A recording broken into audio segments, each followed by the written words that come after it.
Hello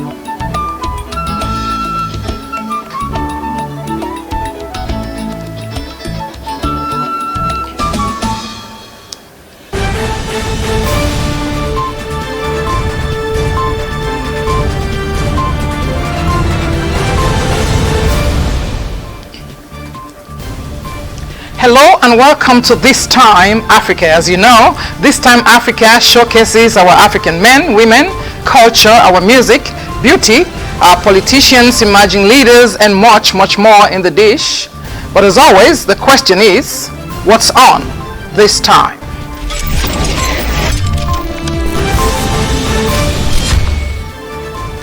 Alright, on This Time Africa this morning, we will be talking about cultural aspects of Africa, and with me to have that conversation, I have somebody here from Cameroon, and of course I have Omega, who is from Zimbabwe. All right, what a good mix this morning to have this conversation. Omega Tawonesvi is the African Affairs Advisory Group representative. Actually, she chairs the cultural group of that organization. And of course, Mr. Mbe Tazi, who is from Cameroon, is the chairman of Cameroonian Cultural and Development Foundation, ACCDF. May I pose the first question to you, Omega? Why is the cultural aspect an integral part of the African Affairs Council? So we are all immigrants. America is a nation of immigrants, and we do find that when people come over, they still have that element of where they were raised. It comes with them, and that culture is what holds us together, what makes us who we are. We are because we are what we are. Yes. So we need to perpetuate that in this diaspora. We need to make sure our kids grow up knowing where we are from. We keep our culture as much as we can while we still integrate with the new community. So that's why culture is very important for African Affairs Advisory Group. And may I say the same question to you, Mbe, that so you're from Cameroon, and why do you think that this is so important? Because you are the chairman of the cultural organization as well. Right. Why do you think this is so important? Well, for quite a number of decades, Cameroonians or people who arrived here from Cameroon felt the need to promote our culture here in the diaspora, especially because having left the continent and settled here, we began to realize that if we did not pass on our cultural values to our children, they will grow up without a cultural grounding. I, as a school administrator, I have had a very unique opportunity to see situations where thousands of kids grow up without having a cultural grounding, and lots of times they just look lost. So what we are doing is to create an environment in which our children are able, not just our children, but especially ourselves, are able to grow in a very rich context in which we grew up. That's very true. And Omega, Mbe spoke about creating the environment. I think also creating the environment so that others will know, not just for us, but other people will know what our culture is and how important it is. What do you think? Yes, I totally agree. And we are fortunate that we, in this area, the DMV area, the DC Metro area, is very diverse, and there are various jurisdictions around in this area that welcome and embrace multiculturalism. And we, sitting here in Montgomery County, we have been fortunate that we have had county leadership that is pro-culture, pro-immigrants, pro-diversity. And inclusion. And, yes. And on the African Affairs Advisory Group, which is an advisory group to the county executive, we get a lot of support to grow culture, to showcase our culture, to educate the non-Africans, people who are otherwise would never have known anything about our culture. So they, county leadership, the citizens, we all come together to try and educate those who do not. And it helps in preventing a lot of conflict and a lot of friction. So it's all around, it's a good thing for everybody involved.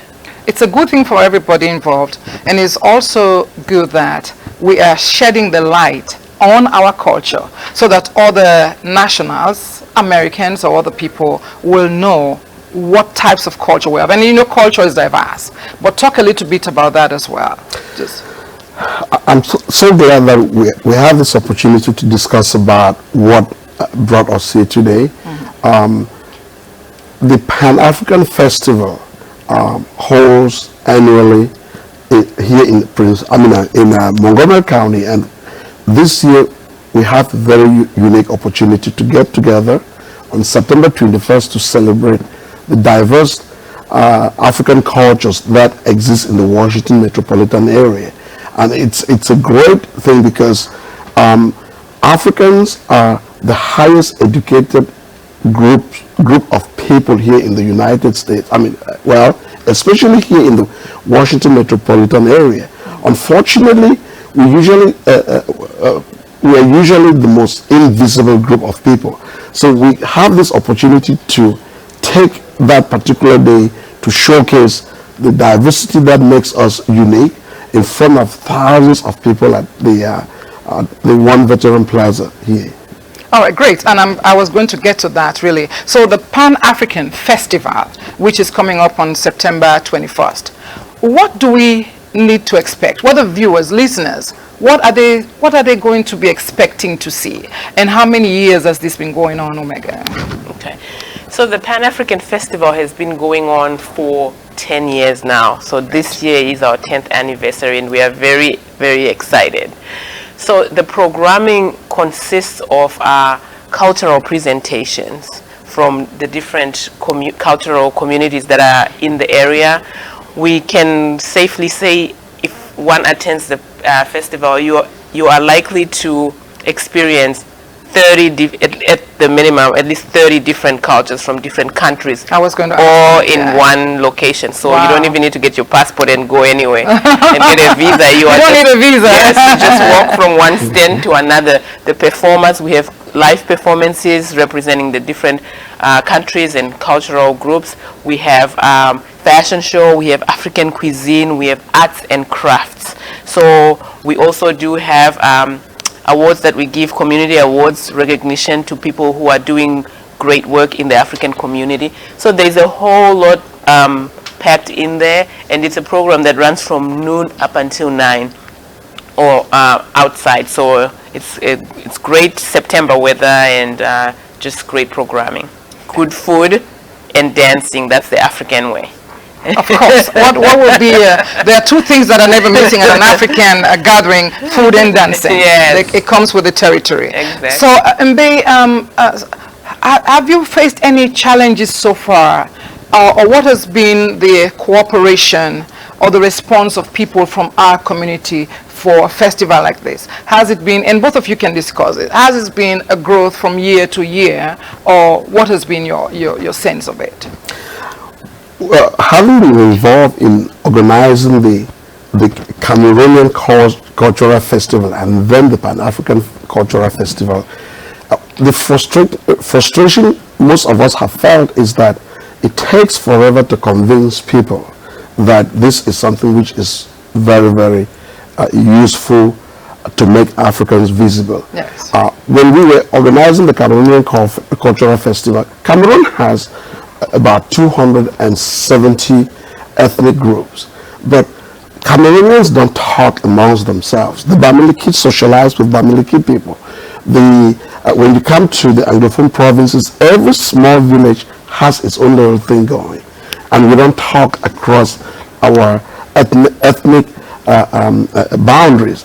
Among Africans, Nigerians socialize with Nigerians, and within Nigerians, the Igbos socialize with Igbos, the Yorubas socialize with the Yorubas, the Hausas. But what makes the Pan-African Festival very, very unique, and it's been a huge challenge, is that this year we are able to have performers from Egypt. Wow. Now, if I was not involved with the Pan-African Festival, I would never have known someone as wonderful as Omega. In fact, Omega is the second Zimbabwean I have ever really sat down with to have a conversation. I love the music, by the way. Yes, through the Pan-African Festival, I've been able to meet South Africans. I've been able to meet people from Morocco. I've been able to meet people from Tanzania. Yes. And I'm saying this, at my age, you don't have that many Africans Which is, who know a very people good age, from nice age. Yes, isn't it? You don't have that many Africans who know people outside of their environment. ethnic group. Yes. That's very good. That is so true. And you said something just very interesting. So the Panafest now brings all of us the colorful rainbow of our African ethnicity, of who we are. And by dividing that invisible wall, when we get there, where is it going to be at again? It's right here at the Civic Center on Veterans, at the plaza outside, Veterans Plaza. So it's going to be September 21st at one Veterans Place at the Civic Center. Correct. So when we meet at that place, we're not going to say, are you from Zimbabwe, are you from Congo, or are you from Sierra Leone? We are Africans. Absolutely. We are Africans. So that's the melting pot, and that's what is going to happen. So somebody who has never been to Panafest at all, what would you say to them? Well, they don't know what they are missing, and they better make sure they don't miss it this year, because we have a whole lot lined up. And as Mbetazia alluded to, in the past years, which has been one of the challenges, and it continues to be a challenge, we call for the different communities to come out and get represented. We try to reach each and everyone. We have 54 countries, I think, in Africa. Yes. Yeah. And not all the 54 countries show up and are represented. So we are actually proud, like he alluded, that finally for the first time we are able to get Egypt to come in. Yep. And we are excited to see the Tonura dance, which is very common in the Middle East and in North Africa. So if you don't know what Tonura is, you better come and see it at Panafest. And I don't know what Tonura is, exactly. so I need to comment. I was there the one last year, though. It was very, very impressive. I was so impressed, and my daughter took part in the competition and won second place. Wow! Last year, yes. So we have tons of prizes this year. We are giving away T-shirts to people who register. The first 100 people that register. Do you have a competition for adults? Yes, we always have competition. The first 100 people that register on our smart tickets, just to register to get a T-shirt. We have Amazon sticks that we're going to give out that are free, where you can stream everything. So you just need to register. And we are also proud to say we don't only get talent from here. We have people coming from overseas just for Panafest. Okay. So we have a group from Guinea-Bissau. They just told us recently they got their visa, they are coming. So we are so excited. In the previous years, we've had people come from Portugal, from France, from Belgium. You know, it goes beyond just the local Africans. It is Africans everywhere. Oh, this is good. So throw some more light on it, because when people say Panafest and we are sitting in the United States of America, people think that Panafest is just, a group of people in the U.S. who are coming to do this. But it's very interesting and very enlightening to know that there are also people who are coming from overseas, from Africa, to make this. So this is a big deal. This is a big deal. It is a big deal. So let's say like Africans, we always add an extra to it. It's a big deal. Watching, it is a very big deal, and you need to be here on September 21st, because we're talking about Panafest, and I'm speaking with Omega and Mbetazi. We'll be right back. I'm your host here, Matilda Banga. Stay right there.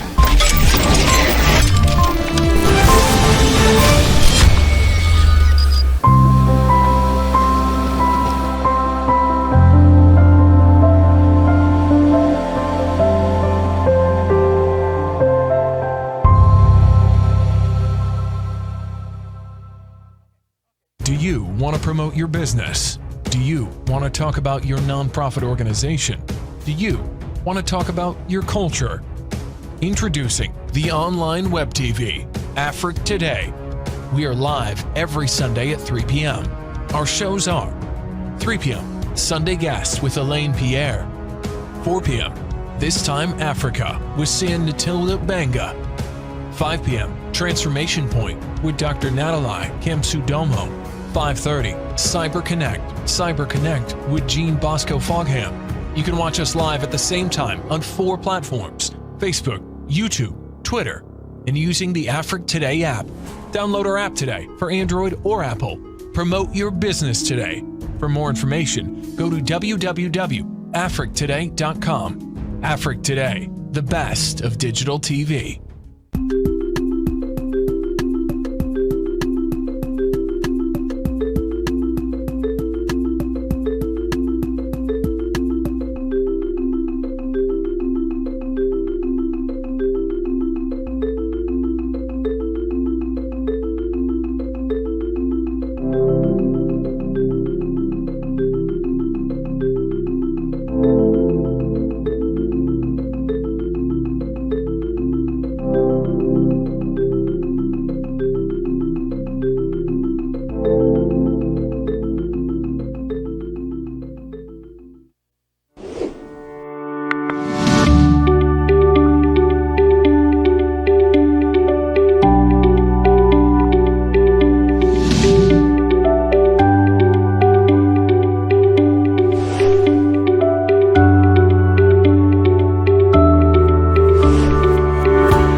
We are back in the studios, and today we are talking Panafest with Omega and Mbetazi from Cameroon and from Zimbabwe. All right, so when we started Omega, you spoke about the Montgomery County, the African Affairs, and I know that Montgomery County has been a strong source of support as far as it relates to the African community and other communities as well. So are they going to be part of your partners or sponsors, or who are sponsoring this event, Panafest? Yes, so Montgomery County has been a very strong partner of ours since the inception of the program, and particularly the Office of Community Partnerships. I was going to say that, yeah. Yeah, so they are sponsor of the event, the Civic Center, the building in which we sit here under the CAP program, also sponsor the event. We have our media partners like Afric Today, and they are also part of the sponsorship. We have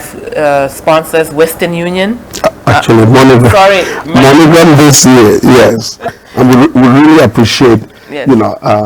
The assistance that we are getting from MoneyGram, the presence of the All Cameroonian Cultural and Development Foundation, and so all of these groups that are coming together to help us. Absolutely. Maryland Department of Health sponsors, the different African communities who are community partners, the Southern African community, and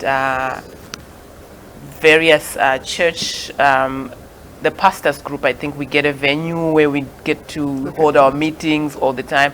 So there are very many people who put their hands in it. As we say in Africa, it takes a village. So there's a whole village of people who get to get this event to come through. Montgomery County Police with the blocking of the roads and the licensing, we appreciate them all. Yes, and I just wanted to add that in planning for this year's Pan-African Festival, we went to many African businesses which just never really took us serious. We're trying to let the African business community know that this is the 10th year we've organized this festival. It is here to stay. Yeah. If Africans are going to be taken seriously, African businesses need to take the responsibility of sponsoring initiatives like this. During the festival this year, we are going to showcase. We are going to go live with this TV station, and we'll be able to showcase our presentations to millions of people, not just here in Montgomery County and the Washington, D.C. region, but also throughout the United States and throughout the world. And that's good for African business. So African business people need to take this project seriously. That is true. So in addition to Afric Today live streaming at the event, we also have Montgomery County Media, they will be covering. We have Voice of America, they will be covering. And we have the local I-270 News, they'll be covering the event. But our trusted media partner is Afric Today, and they will have a booth at the event. They will be giving away stuff, like So there are a lot of many giveaways that you can win at the festival. So you can come, enjoy live entertainment, eat some great food, buy some great African outfits, and be a TV star on Africa Today. So And all this is how do one. they get the tickets, or how would people who are listening, how would they know how to do they have to register? Is it free? Do we have to pay for it? How does it work? Oh, this is a free festival which is staged outdoors, and throughout the course of the day from noon to 9 p.m. you can expect anywhere between 10 to, this year we expect about 13,000 people who are coming in, watching the festival and moving on. And so this is a free festival. We'll stage it outdoors. Yes, so there's no need to pay. It's free and it's a family event. However, to win the free stuff, you have to enter the draw, and you don't have to pay anything to enter. So you have to register at smarttickets.com.info. Just look for Panafest, the Pan-African Festival. So you can sign up to win stuff. You have to be at the festival to win your prize. So make sure you are there. And throughout the day, we do have, in the past, we have at least 11,000. This year, we expect it to even be more, like Betazi says, because it's the 10th anniversary. Yeah. And we have dignitaries coming from Ethiopia. We have a sister city relationship with Montgomery County as a sister city relationship with Gonda, Ethiopia. So we have dignitaries coming from there, and we have a very robust Ethiopian program. They are coming out in full force this year with great representation. We have the DRC community. They are coming out with the best. It's like the battle of Ethiopia and DRC, and we want it to be a battle of other communities. So if your community is out there and you feel left out, you need to get in touch with us as quickly as possible. And our website is panafestusa.org. You can sign up to be a vendor, you can sign up to be a participant, you can donate, and you can just look at the previous videos, pictures from the previous Panafest. So panafestusa.org. That's where you can find us.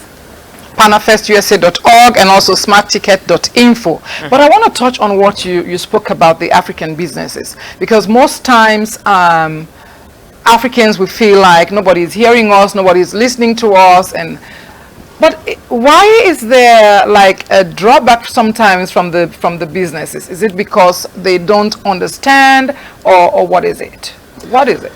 Because I think getting the businesses, the African businesses themselves, which I know you have a lot of, you have people from Etsy and all that, because I was there last year. But I think that if our own people participate and they support, not sponsor also, financially and others, it just feels good to be part of something good. Absolutely. That's what I wanted to say in short. Yes. Now, we are living in a very highly globalized world today. Yes. The fact that if you want to wear a nice looking African outfit, that you could go to Amazon.com and buy it. Yes. Really undercuts the fact that Africans are able to produce these items and sell by themselves. Unfortunately, Africans don't seem to be very, very convinced that they themselves have a responsibility to market Africa. We have African nightclubs here in the Washington area. We have really good African restaurants. We have Africans who own insurance companies, who own, in addition to working with MoneyGram and Western Union, we have Africans who engage in money transfer back to the continent here. And so, own banks. Yes. Unfortunately, they haven't really taken advantage of opportunities offered by this festival to be able to market their products. Africans need to know that they have the infrastructure in place to do whatever these very big Fortune 500 companies are doing. And that's why we really think African companies should be able to take a project like this seriously.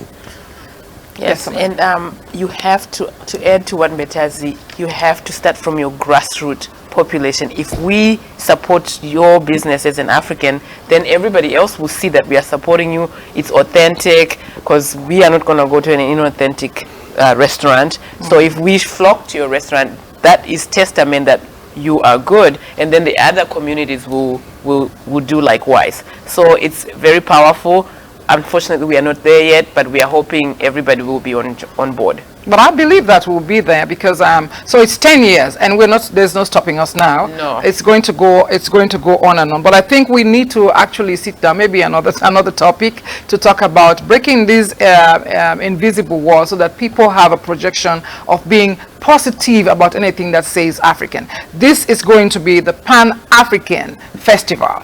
It's a combination of people coming together, a combination of different arts, different crafts. And if you get there, you will see the taste of Africa. Absolutely. Yes. For someone who has been involved with organizing these festivals since we started with the Cameroonian Cultural Festival, I must say that I'm very optimistic that we've come a long way. Yes. You know, when we started this whole idea, we were taking money out of our pockets in order to showcase these festivals. But right now, we've gotten to a point where, you know, we are beginning to have corporations take us serious. So this is not I'm not discouraged at all. No, we're taking steps in the right direction. Omega?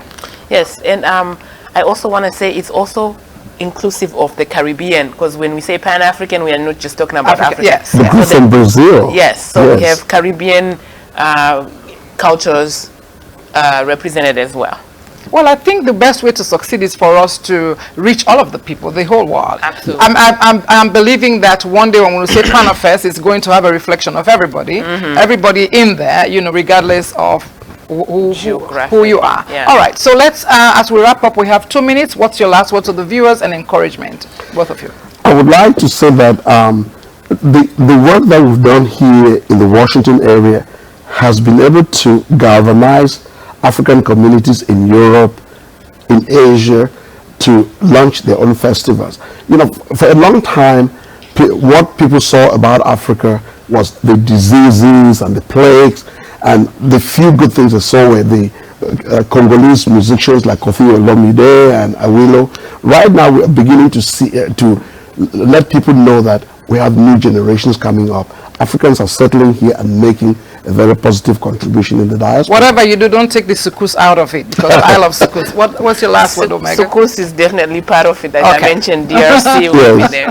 But I just want to encourage everybody to come out on September the 21st, out here in the Civic Center, Veterans Plaza, from 12 noon to 9 p.m. We have a lot of cultural fashion shows, food, dancing, just community, great family entertainment. So don't miss it. And we hope to see you there.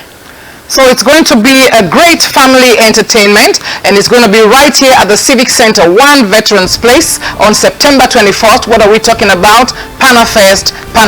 Downtown Silver Spring. In downtown Silver Spring, that's where we're going to be at. Everybody's going to be there. There are 30 countries from Africa and all the places that are also part of this great program that is coming up. Hey, you don't want to miss it at all. This has been a very great time with Omega and Beitazi, and I have been your host here, Matilda Banga. Hey, listen to me. You know where to watch us, Sundays at 4 p.m. That's where you get us, okay? And how do you do that? You can go to www.africtoday.com. You can also go on Twitter, on Facebook, on YouTube. We're all there. But if you also have a Fire Stick, go to Amazon and put it right there. You will see us on Amazon. It's been a good time listening to us, and it's always good to have you. Again, I'll see you next time.